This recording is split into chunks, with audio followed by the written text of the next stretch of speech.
Okay, so share ko sa inyo to guys, no. So ngayong araw guys, meron tayo ditong phone device guys, no. So itong phone device nito guys ay Oppo A3s. Yan, so ito guys yung likod niya guys, no. So yung issue nito guys ay button nito guys, yung issue nito guys, no. Yung power flex guys sa loob. Yan. Kung makita nyo kasi guys ay lubog na ito guys, no. So possible guys na sira na guys yung ano niya, power flex niya or pud-pud na guys, no. So yung gagawin natin dito guys ay i-replace na lang natin guys kasi meron tayong ano dito, pisa na power flex. So para mapalitan natin yan siya guys ay tatanggalin natin guys yung ano niya, SIM tray niya. Una natin gagawin, tanggalin natin SIM tray.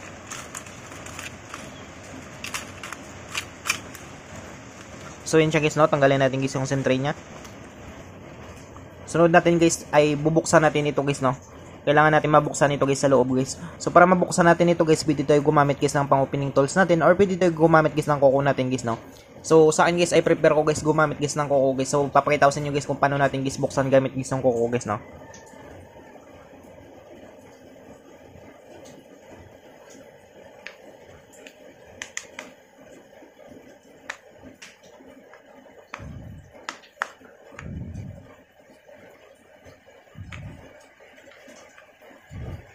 So ayan siya guys, no. So nabuksan natin yun guys. So dandahan lang natin guys, no. Yan. So ito guys yung loob niya guys, no. So sunod natin na gagawin dito guys ay tanggalin natin guys yung mga bolts niya guys.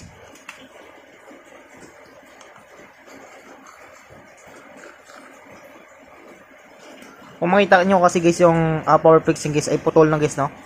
Yan. Kung makita nyo guys putol na guys yung power flex guys, papunta guys doon sa ground niya dito guys sa motherboard guys. So papalitan natin yan guys. Tanggalin natin muna guys yung mga bolts niya para ma-access natin guys yung flex cable niyan guys, no.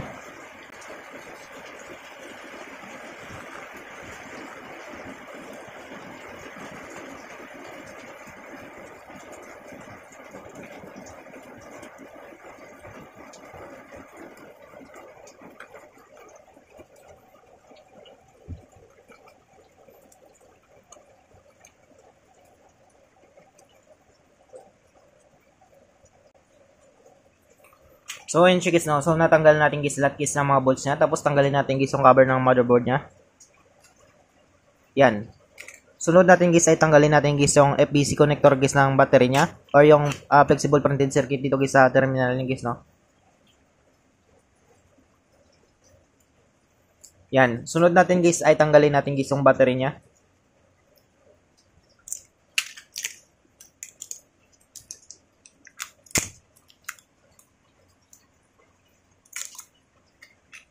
So yan siya guys, no.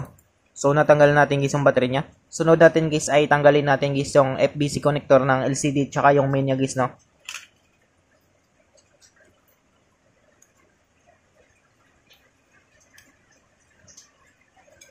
So ayan siya guys, so natanggal natin. So tanggalin natin guys yung plastic muna na ito.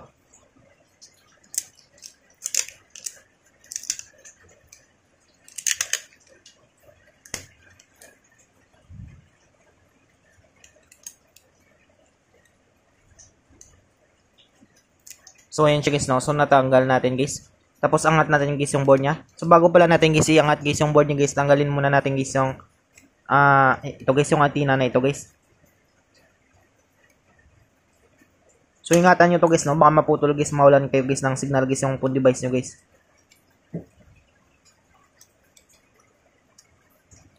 Yan. So ito guys yung motherboard niya. So kung makita nyo guys ay pud-pud na guys yung power flex niya guys, no. So yung guys tanggalin natin ito guys.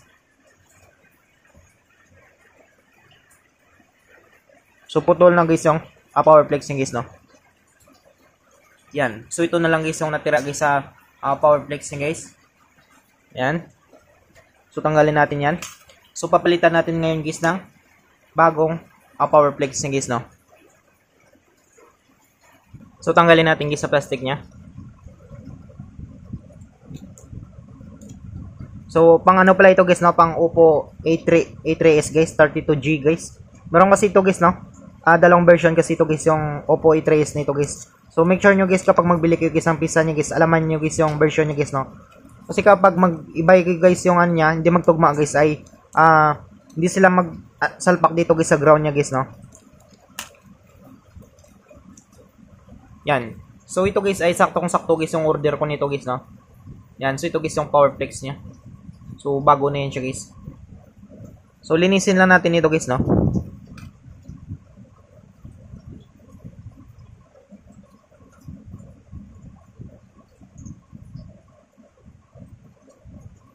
So ayan siya guys, no, malinis na yan siya guys. So sunod natin na gagawin, so try natin guys, isukat natin. Yan, so kung makita nyo guys ay sukat na sukat siya guys, no. Yan. So sunod natin guys ay tatanggalin lang natin ito guys yung sticker niya. Meron kasi siya ditong sticker guys, no, para magdikit siya guys.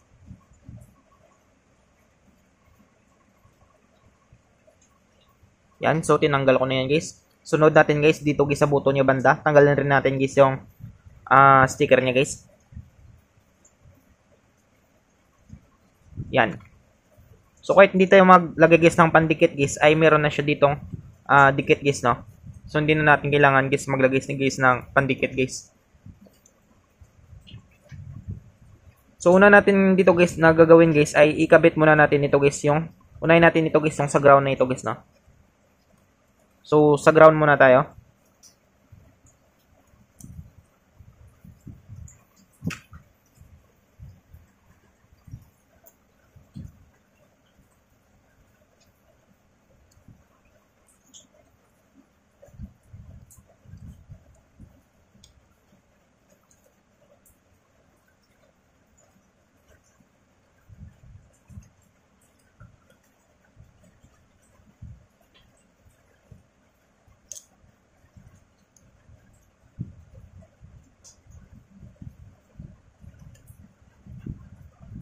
So ayan siya guys, no. So nailagay natin guys, sunod natin guys idikit natin dito guys yung button niya guys, no.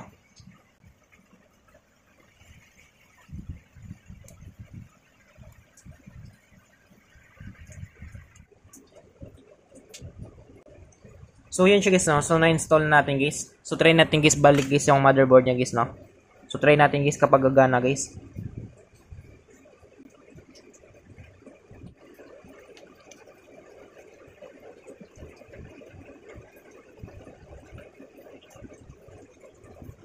So yan siya guys, no. So ibalik natin guys yung ano niya. Balik natin guys yung FBC connector niya guys.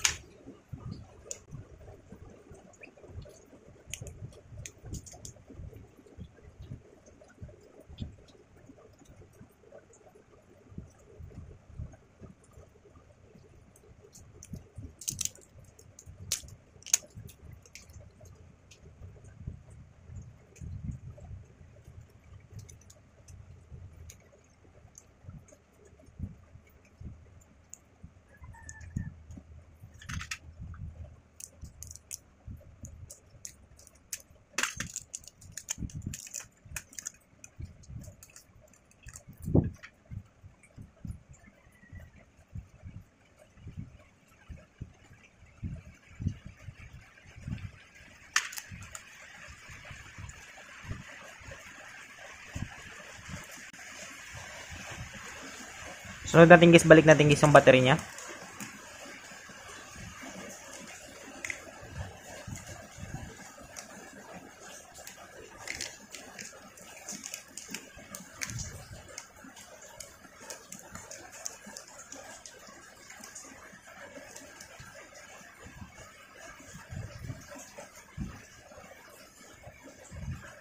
So try natin guys pandarin guys, no. So lagyan natin guys ng isang bolts guys dito guys sa ground niya banda guys.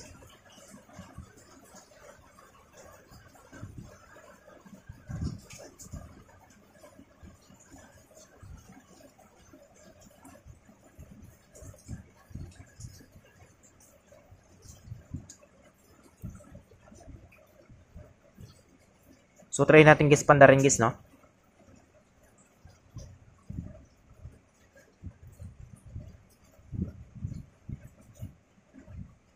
Yan, so nag-vibrate siya guys. Yan. So ibig sabihin guys ay goods guys yung nailagay natin guys na power flex na guys, no. Yan. So ganoon lang kadali guys, no, kung paano natin guys palitan guys yung power flex guys ng phone device natin guys. Kapag napudpud guys or nasira na guys, no. So yan siya guys, no.